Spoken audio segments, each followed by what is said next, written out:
And now for the moment that you've all been so patiently waiting for. Our keynote this evening is a professor of contemporary Islamic studies and joins us from Oxford University, all the way from London. He's so graciously told me to skip most of his bio in the interest of time, but I do have to just say just a few words.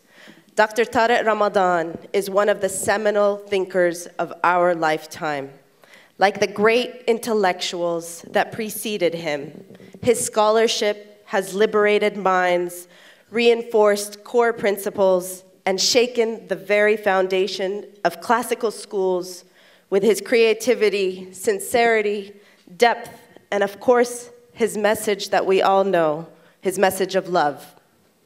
I was reminded today that there was a time that we couldn't have this event with this speaker in this great nation. So today we celebrate our continuous reunions and listen eagerly to this extraordinary thinker speak to us on the future of excellence. Please join me in welcoming the great Dr. Tariq Ramadan.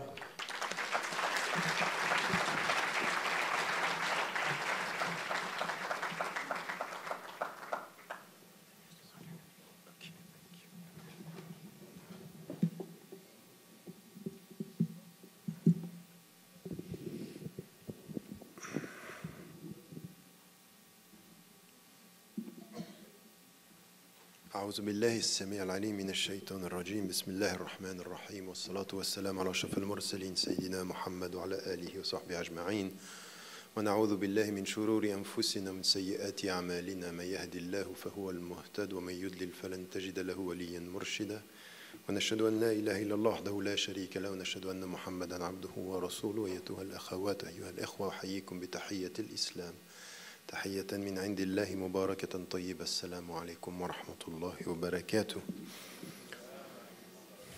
Thank you for this invitation this evening.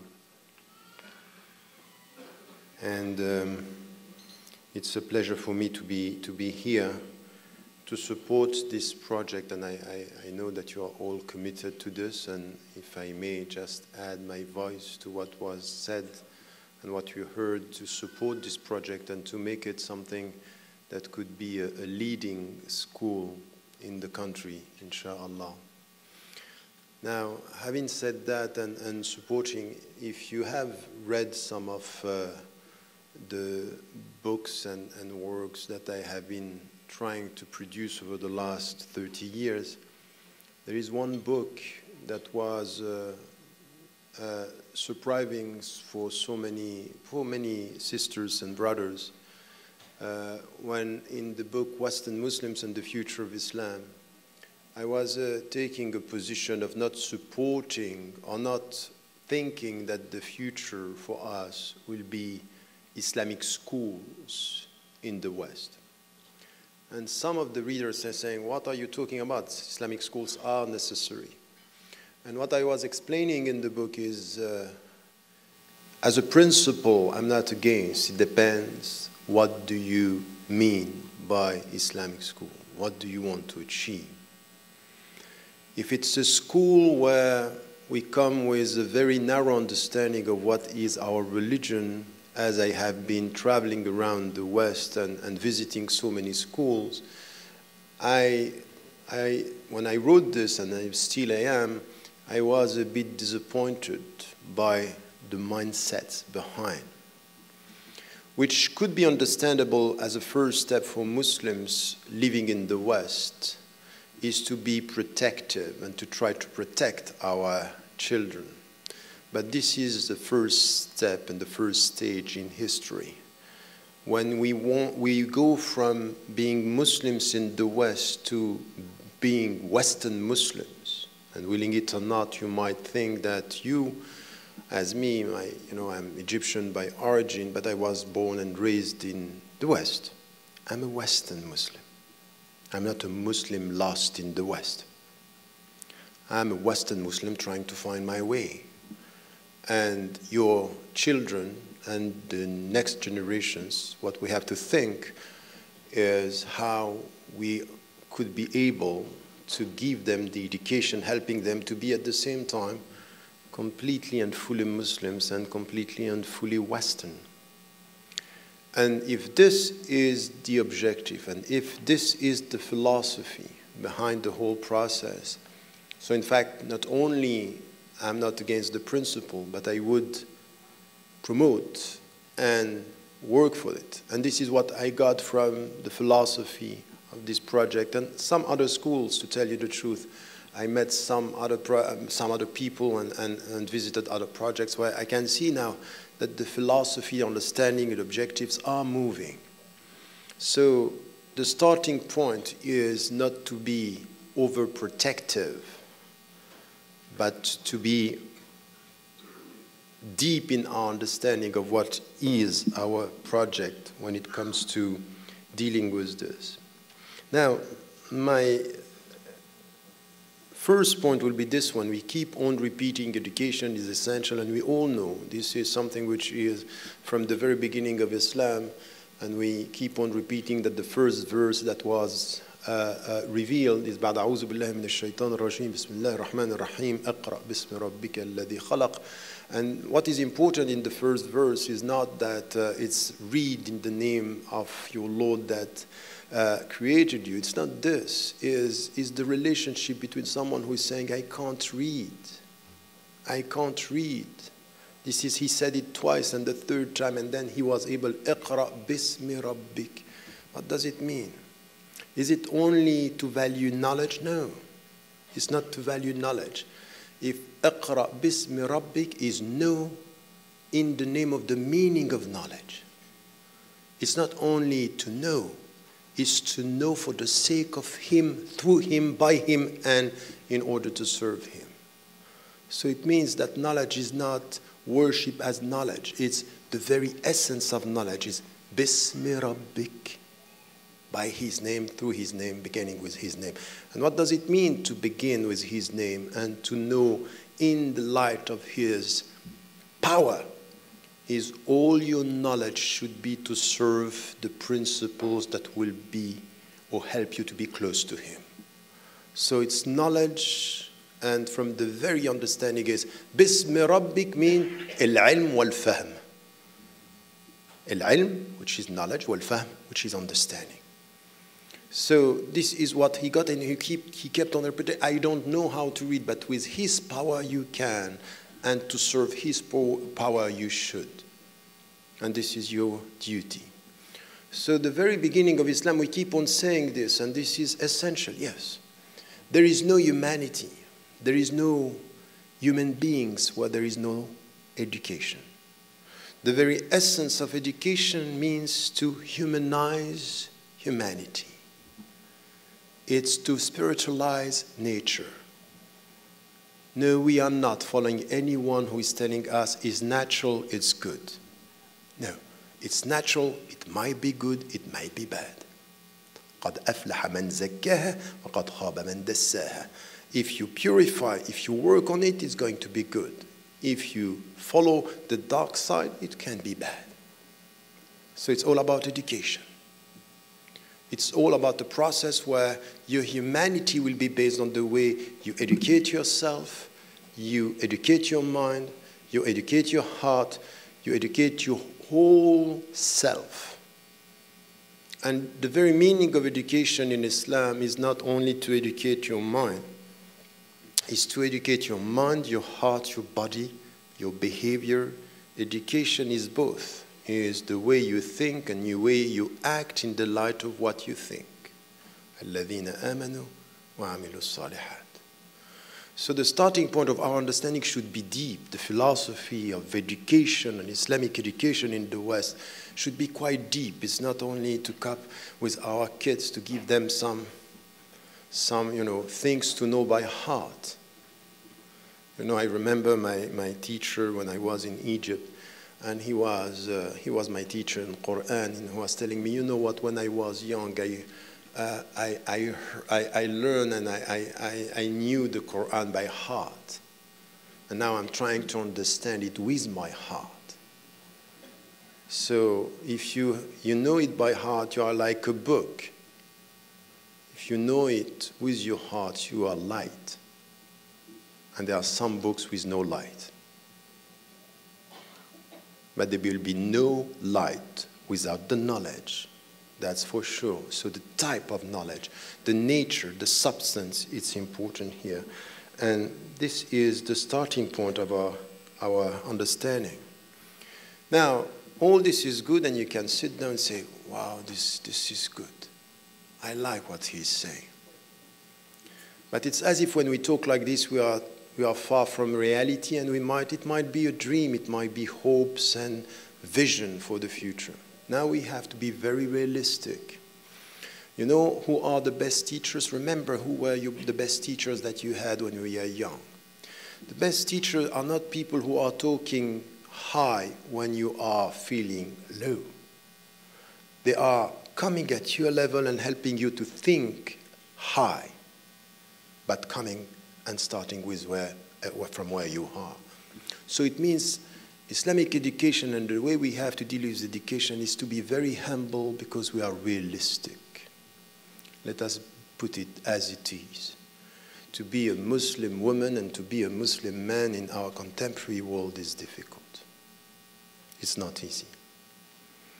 So to face the reality of this complex and difficult situation, and I'm not at all idealizing Muslim majority countries versus the states.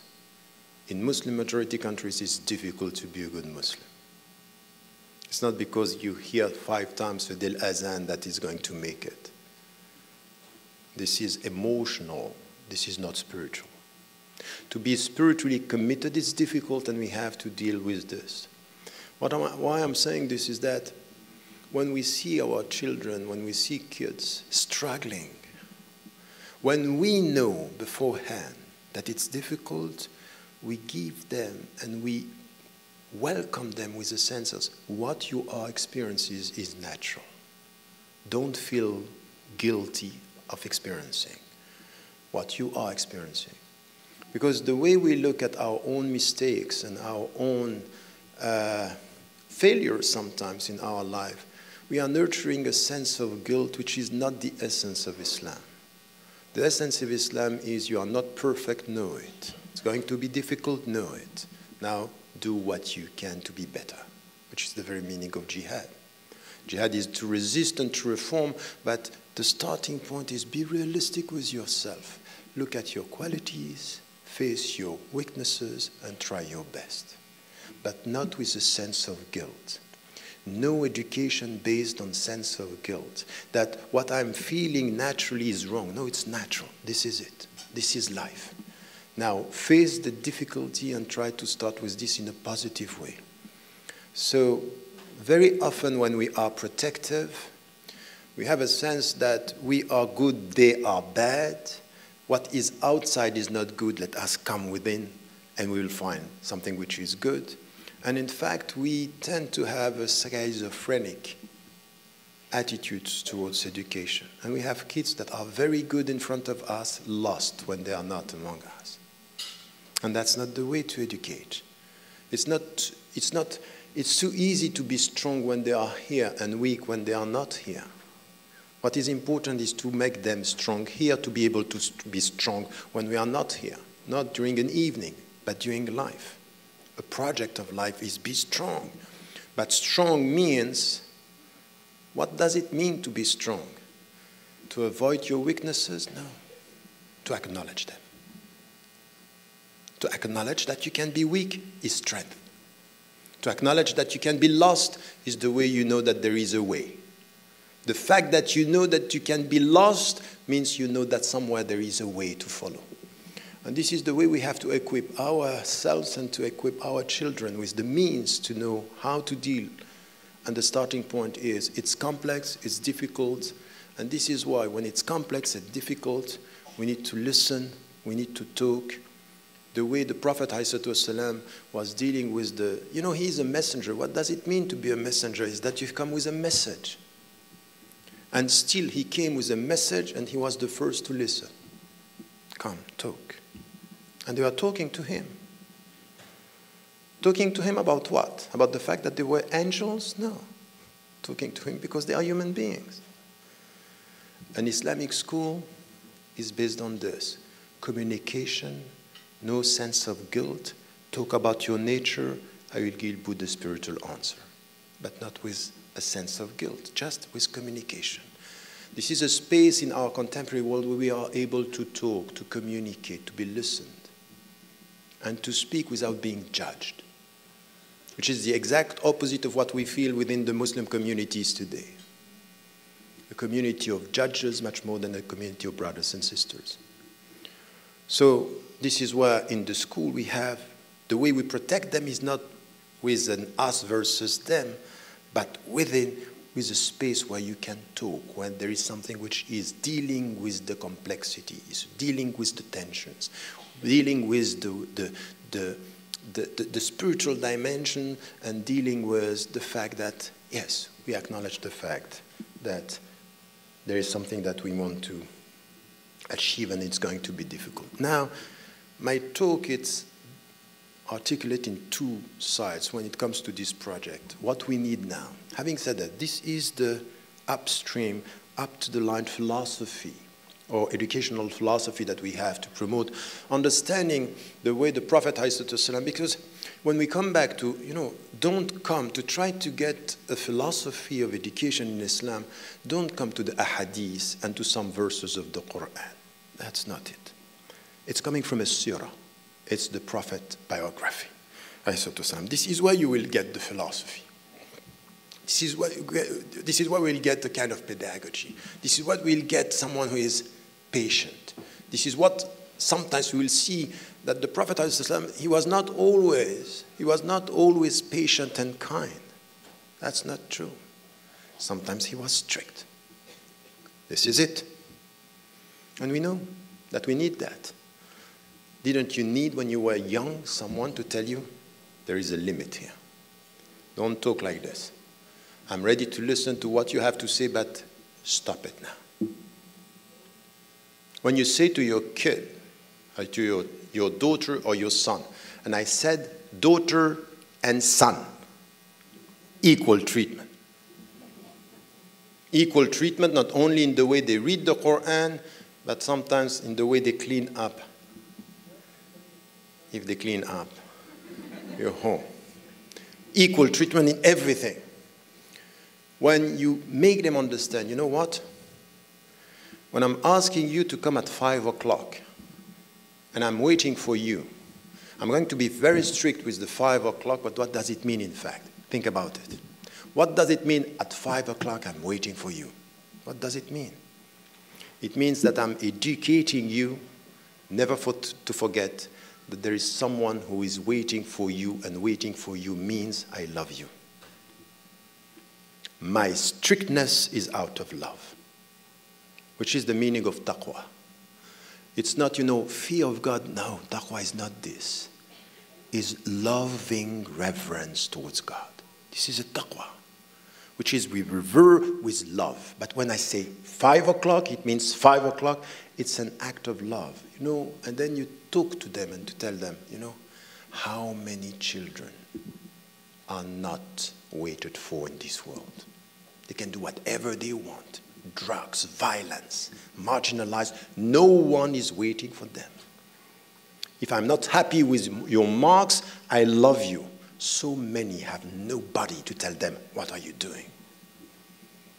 So the way we are strict, the way the Prophet ﷺ was, with sometimes being very tough, was not something which is because I want to impose my power, but I want to share my love.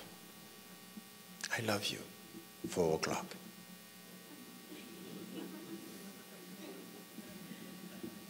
You get that? And we need that. This is education. This is you will be a wall, but this wall is helping you to come back to yourself and to think about it. So this is the philosophy that we can get from a Sirah Nabawiyah.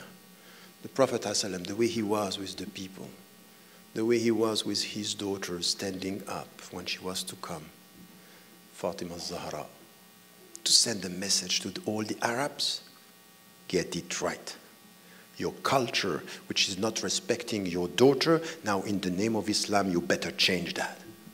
I'm standing up when my daughter comes. This is my religion. There is no fatwa, but there is education. And sometimes you should make fatwa out of this. The point here is to get this philosophy, and then we come to our challenges here. And there is something which I think we need to get in our understanding of our presence as American Muslims, Western Muslims. The first is really something that I heard this evening, and I keep on repeating. In the same book, I was talking about the third stage of our presence as Western Muslims. And what we need today is to institutionalize our presence, to get institutions. And institutions mean that we have a project, we have a vision, but yes, we need social centers, we need mosques, and this was the first stage. We have Muslim organizations, the second stage. Now we need schools and we need institutions that are translating in an institutionalized way our presence. We should become, and this is the second point, with institutions we need to promote professionalism. And professionalism means, you know, the way sometimes some people are teaching Arabic. You know Arabic? Okay, teach Arabic. Yes, but you are not a teacher. And sometimes we ask people, because they know the language, to become teacher. But teaching Arabic doesn't mean that you know Arabic. It's that you know what it means to be a teacher. Because a bad teacher with a good Arabic or good Arabic skills could destroy the language itself. And it happened. The Arabs for this are the first to be, they are very, very professional in destroying the teaching of Arabic. Because we are not making it the right way. But now we are improving. And this was the first year. You know Arabic, you do this. You know this, you do. So because you know, we think that you are going to transmit this the right way, which is not the case. Professionalism is coming from the very essence of what the Prophet ﷺ say. Allah yuhibbu idha amala ahadukum amalan an yutqina. El-itqan. El-itqan means to get the good comment, to control, to know, to master what you are doing. And with an institution, we cannot just have an institution where we are doing this and with no professionalism. We need professional, and we need teachers, we need head teachers, we need people who are dealing with something which is important in our schools. Any school today who has not something which is a social support, a psychological support, is not making the right job today. We need in our schools people who are ready to listen. So it's not only the imam. There are people who are trained to listen to some of the problems and coming from within our tradition and living in our societies. They get the situation. An imam could not be the right person. We need people to be trained to do this. And it's as if, oh, you have a problem? Go and see the imam. I'm sorry. I'm sorry, that's not the point. Sometimes we have very deep psychological problems. It's very difficult for some to talk about, for example, the relationship they have with their parents. Who in the school should I go to talk to about my personal problems in this society? We have to think about this. This is an institution with all these dimensions. And we have to think about it. And when I see the way, you know, this project is coming and now expanding 10 years and step by step, I think that this is the way. But we should improve and improve and improve and get all these dimensions are very important in our understanding of what professionalism is. So institutionalization, a school, a project like this that you are supporting, it's important. And the second is professionalism, which is the direct consequence. You heard, of course, about Cat Stevens, Yusuf Islam. And when he stopped singing, he said, no, that's not for me. Now, alhamdulillah, he's coming back, and I think he's doing the right thing. Because when you have, okay, that's not the topic. I'll come to this. But he's good. It's good that he's coming, but he was involved during more than 20 years in schools, and he, you know, Islamiyya in the UK, you heard about the Islamic schools that he had. And in fact, he was thinking about this as a parent, as a father, with his wife, and they started Al Islamiyah, and this was for his daughters and sons, and he started the project. And after 20 years, and when we were talking about this, he told me something which is, institutionalization he did. Professionalism he was asking, and sometimes he had a problem. He told me even, when we didn't have money, because the first years in Britain, you didn't have money or support from the government. You have to show that it works to get the money. He said, when I was struggling with the teachers, they were very committed, and when we got the money from the state, they started changing their attitude. So he had the first problem as to the first step of institutionalization. He told me after 20 years, you know what is my main problem in the Islamic school? I say, we get the students for 7 hours or 6 hours a day. And when they leave school, they go back home. The first problem that I have, and the main problem that I have, is not the students, it's not the teachers, it's the parents. You. And there is no school which is based on our principles, which is an institution with professionals, that is not thinking about the relationship and the deep relationship between the teachers, the school, and the parents. Any one of you who is sending his daughter and his son to the school and thinking, it's an Islamic school, I did my job, I pay, I'm sorry. This is not the way. This cannot be the way. And no, I don't know who you are clapping for. This is serious. And I have a special fatwa, no clapping, just thinking when we are. No, it's a serious thing here. Because it's good to have your kids and your sons and daughters, but the relationship with the teachers, the relationship with the school, to be involved, to have a council of parents and fathers and mothers. I'm not talking about the mothers only. And not only about the fathers when things go wrong, because this is the way we have the authority. Okay, the next time it's your father who is going to school. As if he's the authority, I'm flexible. No, I think that in the way we deal with our kids, it's very important. One of the main problems of our educations and instructions in the West, as if now it is in the Muslim majority countries, the psychologists, the way they are dealing with it's a deep problem, but we cannot just say it's the West, it's us now. If we are Western Muslims, you have to face it. In our education, there is something which is called the absent father. He is not here, and he is not in the whole process. Education is not 7 hours a day. Education is the way you deal with the computer, is the way you deal with television, is the way you deal with music, is the way you deal with entertainment. All this is education, and all this is not to come. The people, some Muslims, they don't like formalism, but they react to formalism in a way which is completely scattered. There is no philosophy. They don't like the scholars who are telling him haram, haram, haram, haram. They say, oh, everything is haram. So don't tell me it's haram. Don't tell me it's not haram. Okay, I'm not going to tell you it's not haram. And then, okay, if it's not haram, okay, leave it. There is no understanding that if it's not haram in itself, it means that it's more responsibility for you. Because if I come home and say everything is haram, it's okay, it's over. But if we agree on the fact it's not haram, it means it has to be managed. It has to be thought. It has to be, how do you deal with entertainment? How do you deal with things that you are watching on TV? How do you deal with the time you are taking just to watch TV? This is a great responsibility. Television is not haram. But if it is halal, it's halal with limits. Who is going to set the limits? How are you going to deal with this? So this is what the parents, if we want the project, it's very important, is the way there is a link between school, home, and real life. How do you harmonize all this?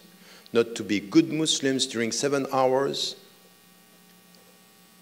hidden son or daughter during the time at home, and lost afterward in society.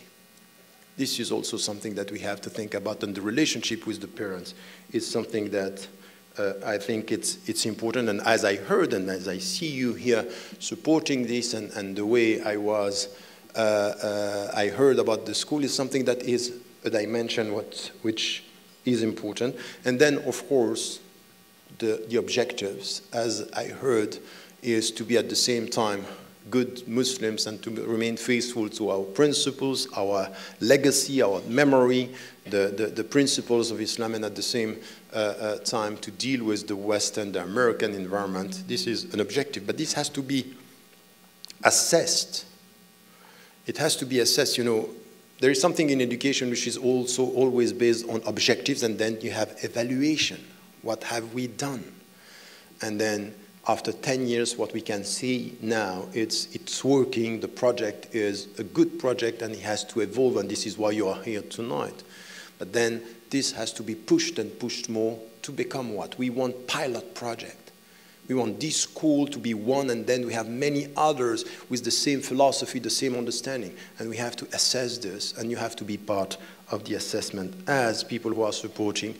Please don't be with schools and don't be with your kids, just people who are giving money. I was involved in so many solidarity work, and we were asking for money, and at one point we stopped by saying, no, to give money without understanding why you give money, that's not the real understanding. This is why we have zakat in Islam. Zakat is telling you you have to give 2.5% of what you have in your way you deal with Allah, meaning you need to get it right. You need to understand what you give. It's an obligation because it's the rights of the poor. So there is a very deep understanding. Don't give with your hand what your heart doesn't feel and what your mind doesn't understand. Don't give with your, just to make it a solidarity. No, we have to have a deep understanding of what you are doing. So it's the same with education. You should be involved, support with your money, share with your mind, and open your heart for a project which has to do with our future in this society.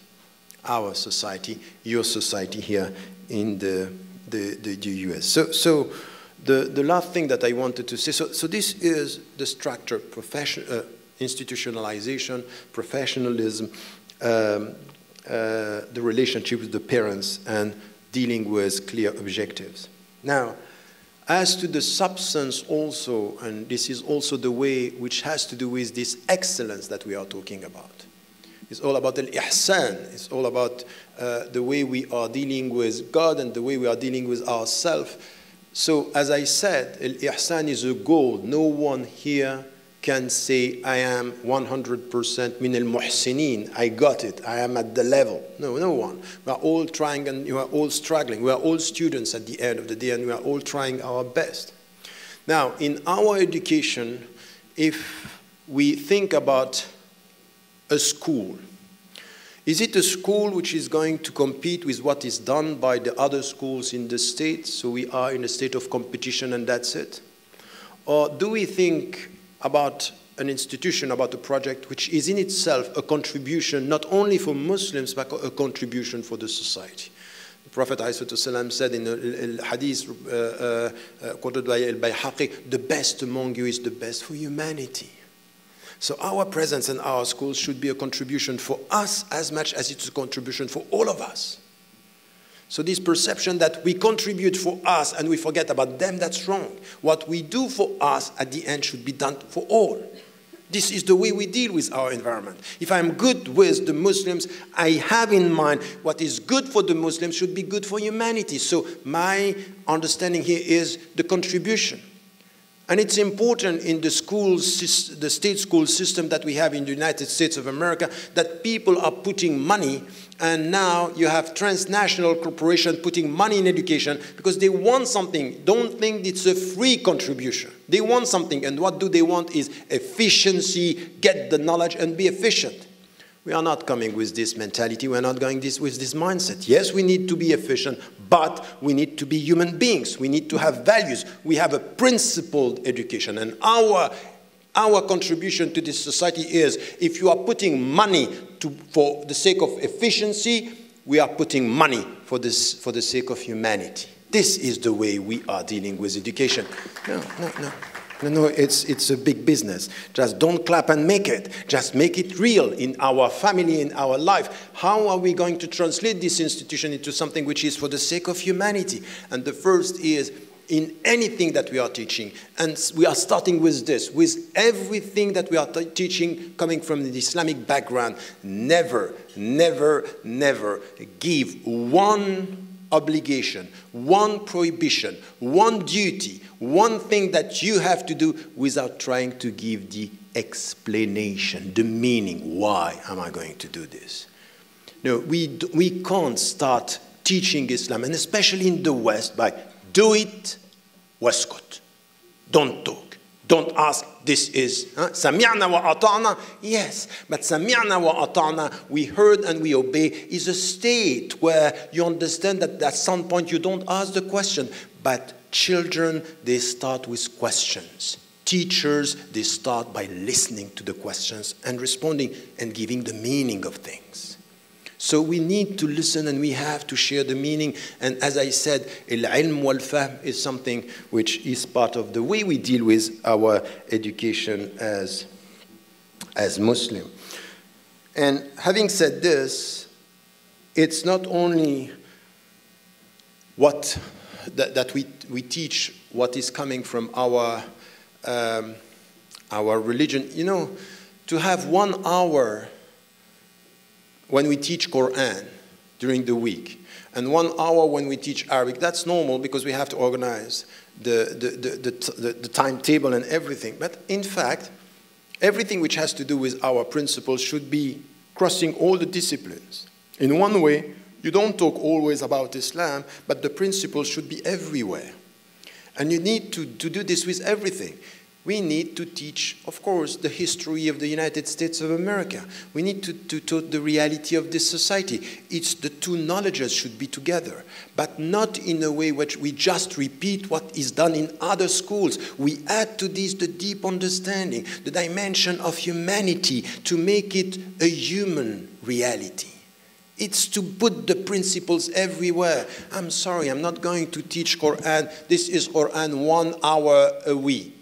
Or 1 hour a day, and this is the Quran. And then you got it by heart, and then forget about the implication. No, make the principles, irradiate the whole way of dealing with. So this is a contribution. It's the way we are teaching meaning, and we are teaching humanity in everything.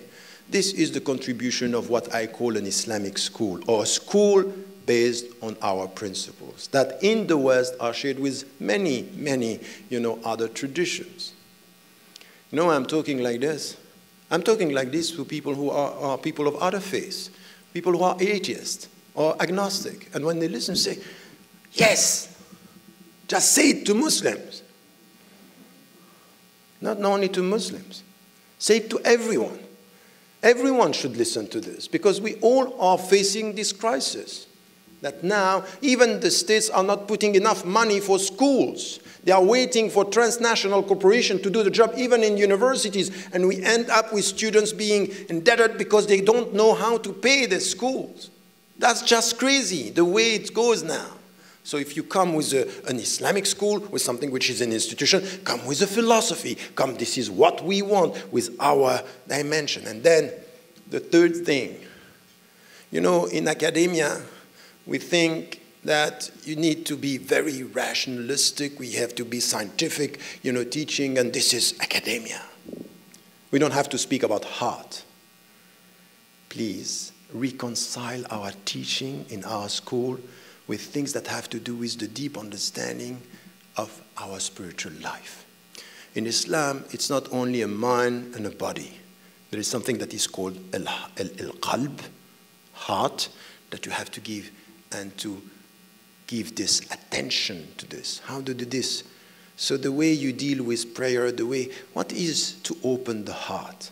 To open the heart is to talk about, something which is the relation. We need to bring this into our schools. The day we deal with your parents, the way you deal with your brothers and sisters in humanity, the way you deal with the poor people, the way you show solidarity. Don't make spirituality spirituality is going to come to the hearts of the young people by the way you talk about human beings and loving animals, loving nature, loving, this is the way it started in Islam. وَالشَّمْسِ وَضُحَاهَا وَالْقَمَرِ. It's all about nature. Open your heart. Are we teaching this? Are we doing the job in the middle of the United States of America? And when you are in California, you have to do it much more even. You are blessed with this environment, and this is why you open the heart. This is spirituality. This is spirituality. To be able in our schools to have this kind of relationship and to say, be careful. There is no way you are going to please God if you don't please your parents. But be careful as well. To please your parents is not to blindly respect what they say. It's to listen. You agree? Yes. You disagree? You are able to say it. You are able to express it. And if they say something wrong, you should be able to correct it. And this is coming from Luqman, وَإِنْ جَاهَدَاكَ عَلَىٰ أَن تُشْرِكَ بِمَا لَيْسَ لَكَ بِهِ عِلْمٍ فَلَا تُطِعْهُمَا. If they are imposing into you something which is unjust, don't obey. Are you ready for that? Exactly the same. You read the Quran wrong, they will correct. You say something wrong, they should be able to face you and to tell you. This is the way we have. This is spirituality, by the way. Spirituality is about courage, by the way. It's not only about prostrating no, spirituality is to have a free heart and a free mind. This is our spirituality, and I think that this is the substance of what we have also to share. And the last point that I wanted to add with all this is, you know what means in our religion, and especially here in the West, we have to think about it. Al-mukallaf is when you reach the age of reason and you have to pray and you have to fast. There is something which is now you have to be autonomous. And the very essence of education is this. I go along with you up to the point that you are going to be alone without me. I'm with you, and then one day you will be without me.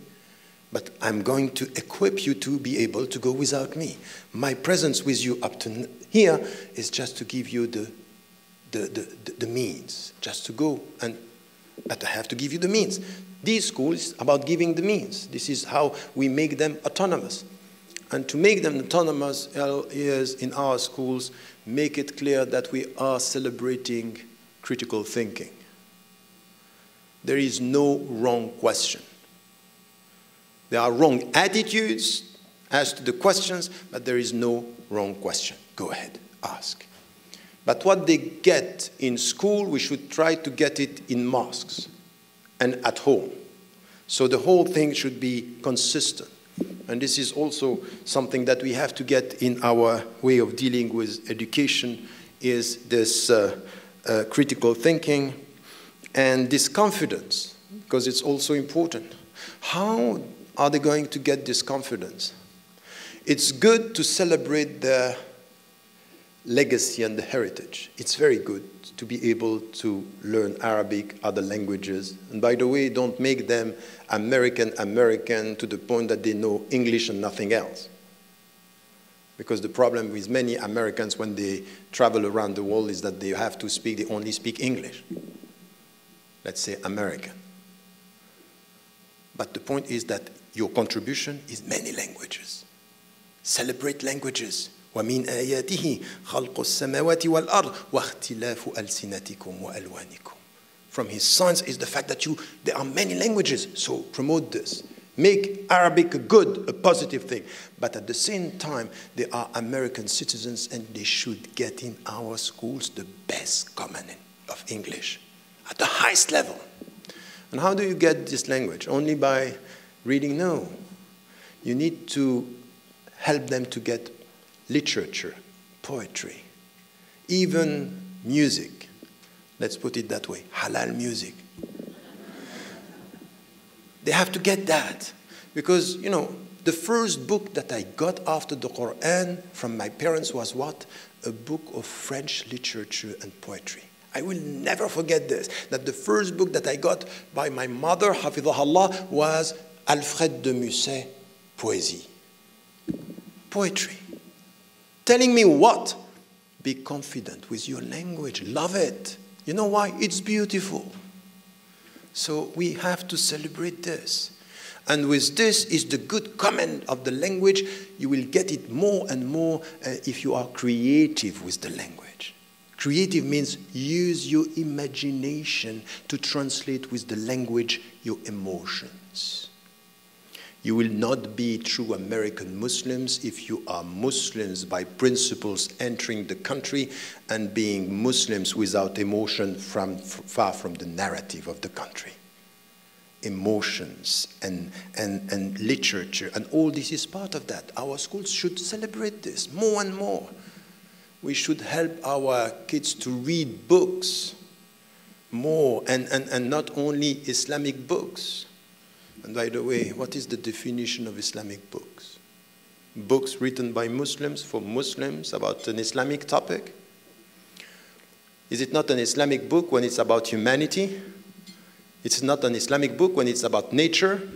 It's not an Islamic book when it's about science. Everything which is good is Islamic. So make it like this. Open up. Open up. And in our libraries and in our bookshops, Islamic bookshops, have all the books that are dealing with good things, not only by Muslims, for Muslims, published by Muslim publishers. So this is what our schools should fit, and this is the philosophy. Why I'm saying all this? Because this institution is not only a small school and a small project. This is something that has to be a light for all these dimensions. An institution that has an impact on the mosque, an impact on our readings, an impact on our literature, an impact on our creativity. And this is the way we will deal with our student. And as I said, creativity, it's important. In the book, What I Believe, I'm talking about the 7 C's. 2 of the C's is communication and creativity. There is another point that I wanted to make here is a school. And this is why I'm very happy that I saw this evening, and this is, I think we have to promote, is within the school, and as to the connection between the schools and the society, we should promote something which is essential in our education. Educate yourself and serve the others. And you know that this is in the Sufi tradition, it's very important. Some of the people who are trying to follow an educator and say, I want to follow you, and say, okay, go now and serve the poor people. And if you listen to the Prophet ﷺ say, Allahumma nas'aluka hubb al-masakin. We are asking you to be loved by the poor and to love the poor people. And a school should be a space where our children should get this, serve the people. But serve the people means be careful yourself with the way you are with your children. And I'm talking as a father, I was facing the same challenge. Sometimes you think about your daughter, you think about your son, and you think about the others, and you want to protect them from the bad behavior of others. And we want them to be the first. In the school, it's important for us to say, okay, try to be the first. Never forget the people who have more difficulty. Give, show, care about them. So this is a philosophy also which is important in the school. Solidarity within. Solidarity within is for the teachers, for us, to get this, that sometimes it's not easy to get to the school, it's expensive, or it's difficult because some have problems and family problems. Solidarity within, it's important. And then solidarity with outside means that an Islamic school should show solidarity not only for Muslims within the community, but all the people around, all the poor people, all the people who are in need. Why don't you at the forefront of something which is unacceptable in your country? You American Muslims, you are living in a society where even though you have the first African American who is the president today, you are still facing racism. Why don't we, as institutions and Islamic institutions, are at the forefront of anything which has to do about the right jihad that we have to launch, which is a jihad against racism in this country? Latinos are treated in a way which is not acceptable.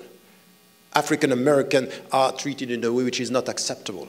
the discourse, what is coming from within the school, know the history of this country, and be the driving force for equality, solidarity, and no racism. We don't accept this.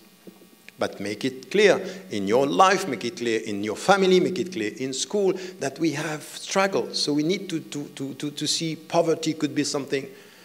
It's also something which is in our schools. Don't wait for the people to say, you know, you Muslims who have a problem with women. I say, no, Islam is good. We don't have a problem with women.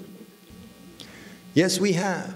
So let our schools show how much there is equality, and that when our sisters, where our girls are educated today, statistically speaking, they are doing better than men. So let's give them also this space where women are visible. Our best answer to what is said about women the best answers are our schools and the way they are going at the forefront, and we are visible. Make it this possible. So this is also a philosophy that we have in our schools, not just to respond by words, but to respond by actions, institutions, and new visibility. So having said all this, and these are important points from the philosophy, the institution, to the substance. My conclusion would be three things that I want to say. Is, with this institution and coming to what I see, what I'm happy to support here is something which is behind the whole philosophy of this project, New Horizons, and the whole philosophy is, it shouldn't be a school for Muslims, it should be a school with Islamic principles open for all. Of course, today, don't dream, you're not going to get many students coming from other backgrounds. You know how negative is the image, but it takes time. And you will get it because you, for example, in the UK and in Sweden, for example, we have non-Muslim students coming because the schools are high quality, open, strict where they should be strict, open where it should be open, and contributing to the society. Contribution is important, and this is the second point. Don't think about integrating. Just say to the people around you, integration is over. Now, our main task is our contribution. What do we give to this society? And what do we give to this society is coming back to the principles, coming back to the spirit, coming back to the very essence of education, is coming back to, yes, to efficiency, but more and more humanity. To humanize the way we educate our children is something that we want to do. And let me say something which it's important also, and it's the last point. To be educated, and as I said, it's the way towards autonomy. For parents and for teachers, we are going along our students and to the point they can go alone. What does it mean to go alone? What do we want to achieve as an objective? To think by yourself, and I remind you of what the French intellectuals said once, I'm teaching you not to think like me, but to think without me.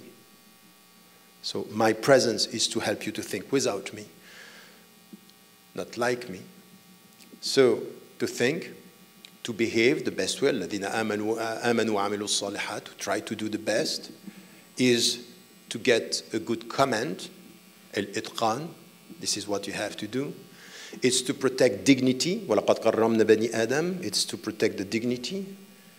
But to get the knowledge, and to get useful knowledge, to get the knowledge, بِسْمِ رَبِّكَ, as I said at the beginning, in the name of God. In the name of God, you know, it means give knowledge to your knowledge a meaning, a substance, to be useful for humanity. All this we know. There is something that we also have to say.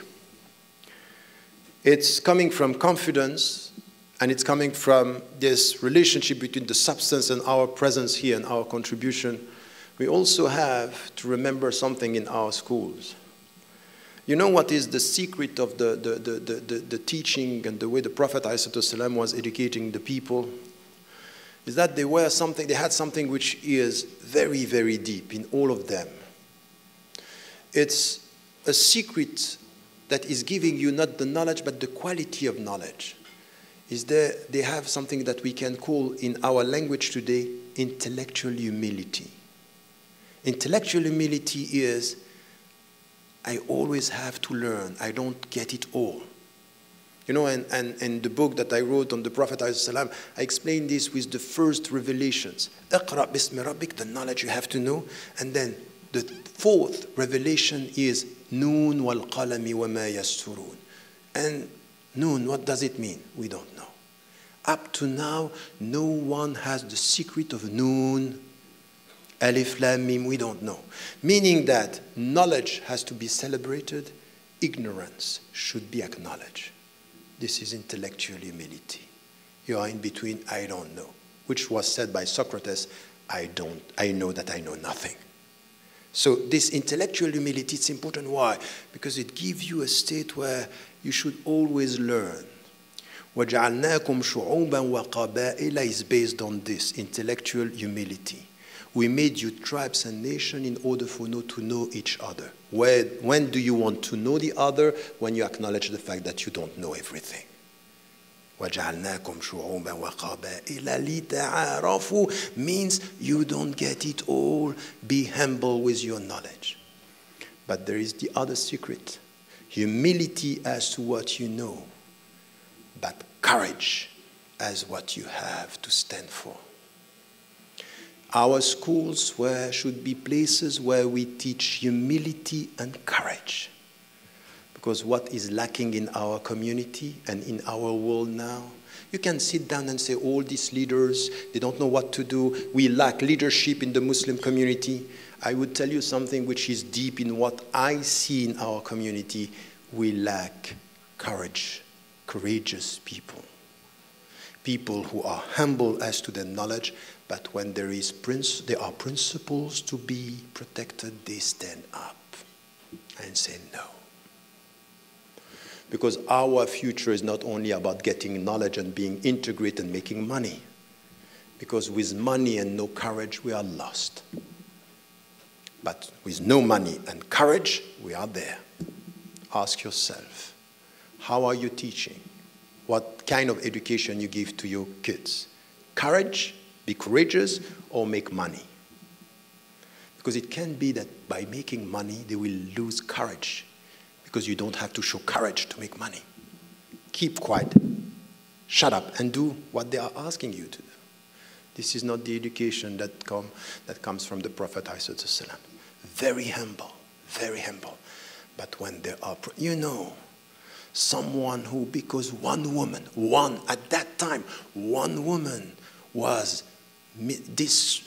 they showed disrespect to one woman. He said to one army, now we go for one woman. Now we see so many things and we keep quiet. So I'm not saying that we need to nurture revolutionary minds. I'm not saying it, but I think about it, by the way. I would say what we need to nurture is a sense of being proud, not as I saw it just after September the 11th when I went to one convention when we have a stamp, proud to be Muslim. I'm sorry, you don't put it on your heart.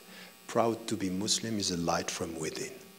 No stamp, but dignity, proud, confidence.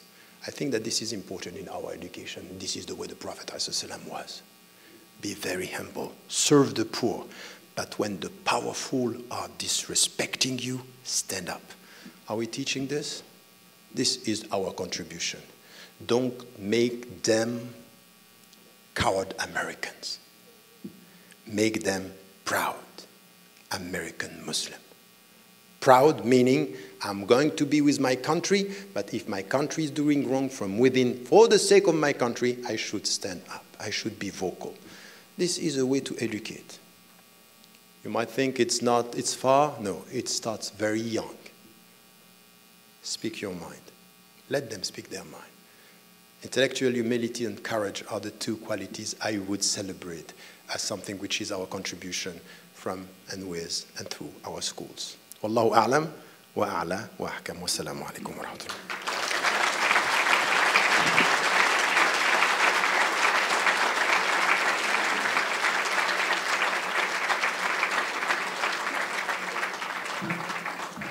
Thank you for that enlightening talk, Dr. Tariq. And I know everybody's antsy to get going, but we just have a few more minutes if you could just bear with me right now. I know I speak on behalf of all of us when I say that it is an honor to have you, Dr. Tariq Ramadan, and may we all continue to be intellectually humble and courageous in all our endeavors, inshallah.